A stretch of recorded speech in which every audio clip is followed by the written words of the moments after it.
जय मसीह। परमेश्वर की ओर से सबको दिल से धन्यवाद देना चाहेंगे। मसीहा आया है, जग में खुशियाँ लाया है। हम लोग 25 दिसंबर ही मनाते हैं, लेकिन ऐसा नहीं होना चाहिए। बड़ा दिन 25 दिसंबर को मनाया जाता है, लेकिन ईश्वर सब दिन खुशी देते हैं। और ये मेल का दिन है कि हम लोग बड़ा दिन मनाकर मेल करते हैं, एक दूसरे से आपस में दुख सुख बांटते हैं, एक साथ हम लोग खाना खाते हैं। लेकिन परमेश्वर का मेन उपदेश यही है कि हमें लोगों तक आशीष जो ईश्वर ने हमारे लिए छोड़ा है उसे बांटना है। और हम परमेश्वर का वचन बताना चाहेंगे कि परमेश्वर ने हमारे जीवन में कितना अद्भुत किया। जब परमेश्वर ऊपर से देता है उसे कोई छीनता नहीं है।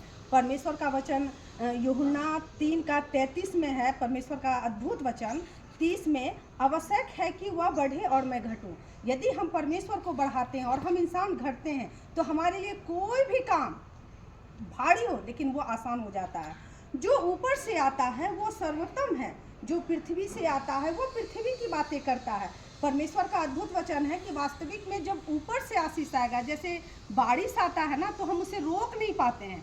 उसी तरह परमेश्वर का आशीर्वाद है, जब हमारे ऊपर आता है, जब उनकी हाथ होती है तो हम रोक नहीं पाते हैं। और परमेश्वर का वचन है कि जो पृथ्वी का है वो पृथ्वी की बातें करता है। और हम जब पृथ्वी के इंसानों को सोचने लगते हैं तो उस अनुकूल हमने जीवन में बातें उतरने लगती है, वो क्या कहेगा, वो क्या कहेगा। लेकिन हम लोग को सबसे इम्पोर्टेंट है हमारा प्रभु हमें क्या कहते हैं। और जब हम प्रभु के वचन लेकर चलते हैं, जो स्वर्ग से आता है,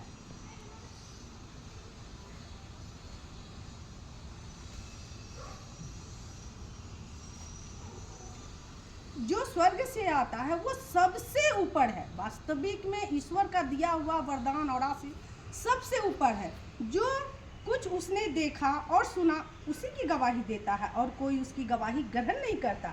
जिसने उसकी गवाही ग्रहण कर ली, इस बात पर मोहर लगा दी कि परमेश्वर सच्चा है। जब हम परमेश्वर पर मोहर लगाते हैं तो वास्तविक में परमेश्वर का वचन सच्चा है। और जब परमेश्वर इसे जान जाते हैं कि मेरे बेटे मेरी बेटियां मुझे ढूंढ कर और मेरे शब्दों को लोगों को तक पहुंचा रही है, तो वास्तविक में परमेश्वर का आशीष कोई रोक नहीं पाएगा।